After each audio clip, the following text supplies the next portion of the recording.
বাংলা নববর্ষ বরণ উপলক্ষে ফরিদপুর জেলা প্রশাসনের উদ্যোগে রবিবার সকাল ৯টায় জেলা প্রশাসকের কার্যালয় চত্বরে বঙ্গবন্ধু মোরালে মঞ্চে জাতীয় সঙ্গীত পরিবেশনার মধ্য দিয়ে অনুষ্ঠান শুরু হয়। ফরিদপুর জেলা প্রতিনিধি মাহবুব পিয়ালের পাঠানো প্রতিবেদনে দেখুন বিস্তারিত। এরপর অনুষ্ঠানে প্রধান অতিথির বক্তব্য রাখেন মৎস্য ও প্রাণী সম্পদ মন্ত্রী আব্দুর রহমান এমপি।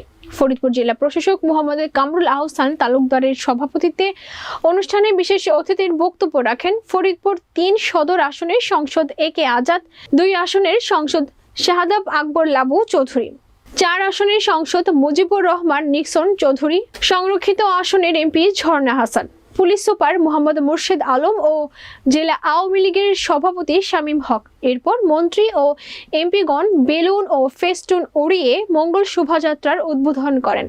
জেলা প্রশাসকের কার্যালয় হতে শোভাযাত্রাটি বের হয়ে সদর হাসপাতাল মোড় হয়ে মাতৃমঙ্গল রাজেন্দ্র কলেজ হয়ে আবারও এক স্থানে গিয়ে শেষ হয়।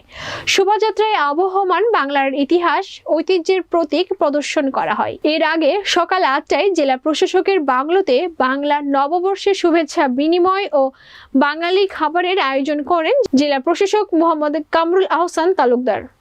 যে এই একটা প্রাণবন্ত অনুষ্ঠান হতে পারে তারই একটা বড় উদাহরণের মধ্যে আমরা সকলেই বসে আছি।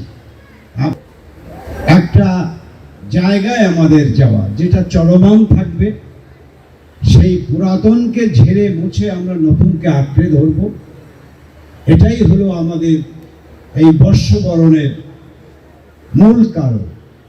সুতরাং আমার ভাই শামীম যেটা বলেছে যে বিগত দিনে সমস্ত ভেদাভেদ, ভুল বুঝাবুঝি সব কিছু আমরা একদম ঝেড়ে ফেলে আমরা নতুন দিগন্ত উন্মোচনের জন্যে নতুন সূর্যকে আলিঙ্গন করব এবং সকলে এক জায়গায় দাঁড়িয়ে ঐক্যবদ্ধ হয়ে আমরা আমাদের বঙ্গবন্ধু কন্যা শেখ হাসিনার যে নিরন্তর বিরামহীন পথ চলা, সেই পথ চলাকে আমরা সহযোগিতা করব।